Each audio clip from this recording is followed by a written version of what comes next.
Our proposal also continues our efforts to address climate change impacts while supporting economic growth and building towards a clean energy future. And with that, I'll pass it over to Senator Wynn to discuss these investments further. Thank you so much. So obviously there's a lot going on within the proposals that we have right now. Our goal is to be as diligent and efficient with the investments we make as it relates to not just this budget, but for the health and wellness of the future of Washington State, to ensure that we have clean air, clean water, and the resources necessary to help people decarbonize in a thoughtful way that transitions them from the fuels that we have now to things that are much more efficient. Within the Climate Commitment Act, we made a number of investments to support our most marginalized communities, whether it is in overburdened communities and specifically also within our tribal communities as well. We believe that this is an opportunity for us to be good partners and stewards of this land with folks who've been doing it for a long time as well. The investments that we make, we do believe will move the needle from a decarbonization perspective, but also from a economic development perspective. These investments are the cornerstone of not just the operating budget, but also the other budgets as well, where we're able to make thoughtful investments within our communities to ensure that we have the resources we need to be successful.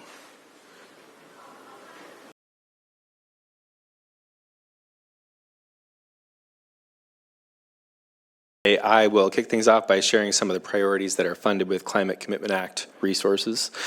These investments go beyond reducing dangerous greenhouse gas emissions in our state and fighting climate change.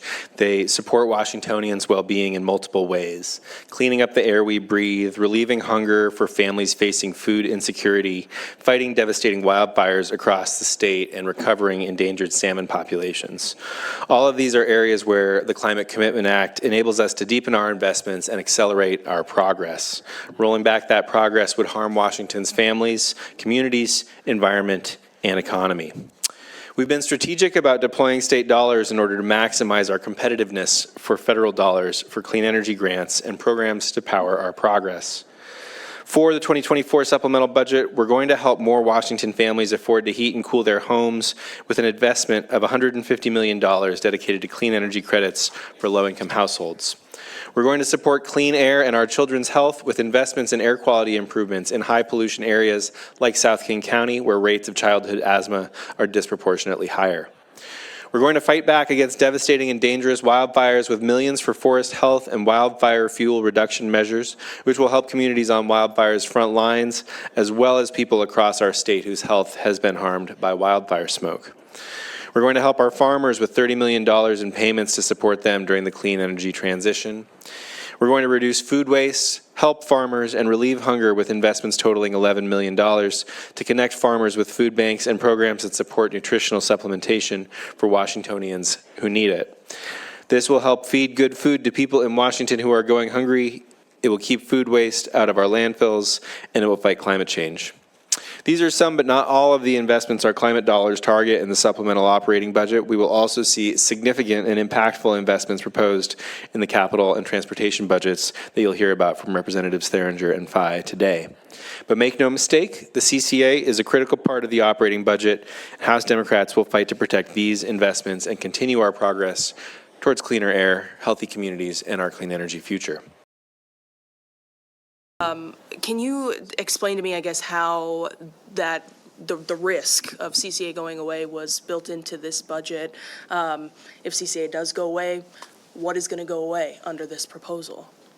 Yeah, so we have many of the new expenditures out of Climate Commitment Act resources don't commence until January 1st, 2025. We don't want to start a new program and then have it immediately have to stop in case the initiative does pass.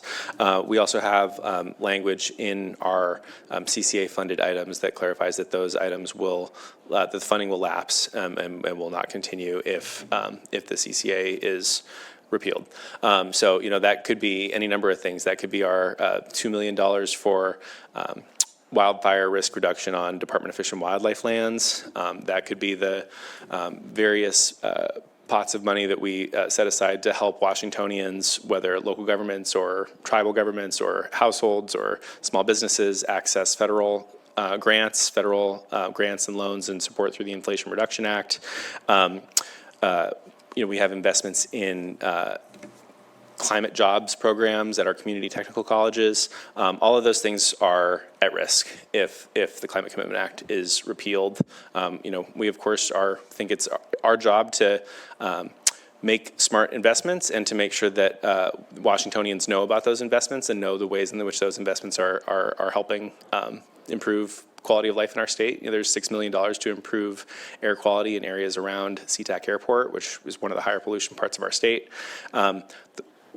Those are all investments that would be at risk if we saw repeal of the climate. Is here to give us a briefing. Please go ahead. Good afternoon, Madam Chair and members of the committee. For the record, James Kettle, Operating Budget Coordinator.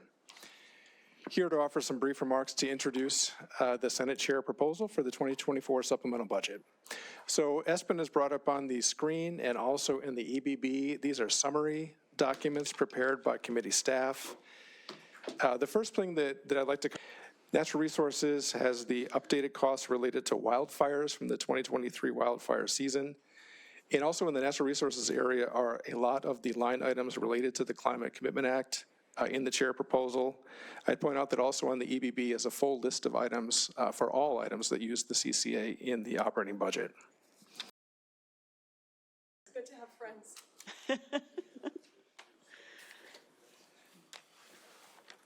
Go ahead whenever you're settled. Thank you, Chair Robinson, Ranking Member Wilson, members of the committee. My name is Jasmine Vasavada, and I'm testifying today in support of the Coalition for Organic and Regenerative Agriculture and their ask that is not yet funded in the Senate operating budget for $864,000 to fully fund the organic inspection credit. We know there's champions for that here on the committee. Over 900 farmers and producers testified in support of Senate Bill 6278, which authorized the inspection credit, but didn't fund the credit. Why organic certification credit? Because the costs of regulatory certification create an artificial hurdle that's blocking farmers from results that cleaner water, healthier farm workers, less greenhouse gas emissions, and higher profit margins for those businesses for the acres that they put into organic productions. So thank you for considering a win-win for all of Washington. I was other today, but hope to be pro for Cora in support of the Senate's budget. Please amend it by adding $864,000 for the credit. Good afternoon, Chair Ormsby and committee members. For the record, Mary Monroe staffed this committee. And we will start off today's staff briefing on proposed substitute House Bill 2104. In natural resources, this is where much of the Climate Commitment Act funding is spent.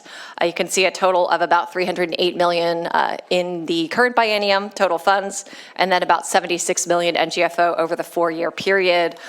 This includes DNR wildfire suppression funding and fire mobilization costs. Many smaller CCA-funded items are in the energy and climate grouping on this page. And then also the second largest CCA-funded item, Washington Farm and Agriculture Support, $30 million, is provided here to support farm fuel users and transporters who have purchased fuel for agricultural purposes, which is exempt from CCA. Moving on, so all told, proposed substitute House Bill 2104 increases policy level spending by $2.4 billion and GFO over the 4-year period. This concludes. Please go ahead. Thank you, Chair Ormsby and members of the committee. My name is Mike Robinson, and I'm here on behalf of PacClean.org. We want to thank the committee for including funds for ecology and commerce to study the potential for greenhouse gas removal in the state of Washington. Greenhouse gas removal refers to activities that clean up existing climate pollution and remove it from the environment. Hitting the targets mandated in existing state law will require greenhouse gas removal at large scale. In fact, the United Nations IPCC estimates that the world will need up to 16 billion tons of greenhouse gas removal annually to achieve global climate targets. And that's over 1,000 times more than today's global removal activity. This presents a tremendous challenge, but also a huge economic opportunity for our state. Microsoft, Amazon, and Boeing are among the largest global buyers of greenhouse gas removal credits today, and they're currently buying their credits from out-of-state projects. Washington is well positioned to be a leader and job creator in this new trillion-dollar industry, but we need to start immediately with this very small investment for a study. Please ensure that this funding remains intact in the reconciled budget. Thank you.